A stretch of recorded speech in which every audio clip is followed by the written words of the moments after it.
அடிக்கடி வருகின்ற விஷயம் தான் இந்த தமிழ் பேசுகின்ற சமூகம், குறிப்பாக தமிழ் முஸ்லிம் சமூகம் ஒற்றுமைப்படாத வரை எங்களுடைய அடிப்படை விஷயங்களை கூட நாங்கள் பெற்றுக்கொள்ள முடியாது. அவர்கள் பெரிய கோரிக்கைகளை முன்வைத்து பல நடவடிக்கைகள் எடுத்தாலும் சாதாரண விஷயங்களை கூட தீர்த்துக் கொள்ள முடியாது எமது நாங்கள் வாழுகின்ற வடகிழக்கு மண்ணிலே என்று அடிக்கடி சொல்கின்ற ஒருவர்.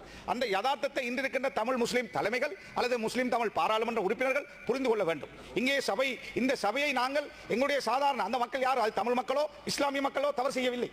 1 லட்சம் முஸ்லிம்கள் வெளியேற்றப்பட்டார்கள், தமிழ் மக்கள் முஸ்லிம்களை வெளியேற்றவில்லை.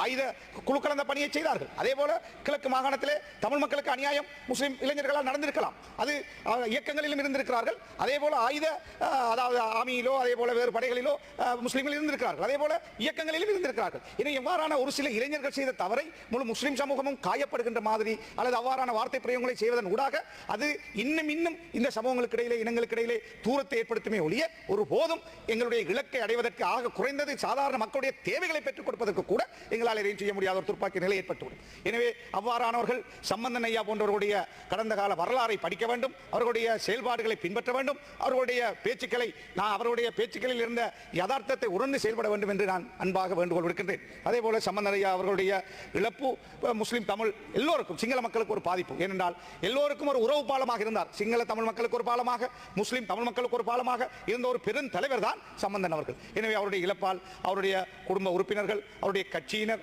அதே போல யதார்த்தத்தை விரும்புகின்ற தமிழ் பேசுகின்ற எல்லா மக்களும் அவருடைய இழப்பால் கஷ்டப்பட்டார்கள், கவலைப்பட்டார்கள். எல்லோருக்கும் எனது கட்சி அகில இலங்கை மக்கள் காங்கிரஸ் சார்பாக என்னுடைய ஆழ்ந்த அனுதாபத்தை நான் தெரிவித்துக் கொள்கின்றேன். நன்றி.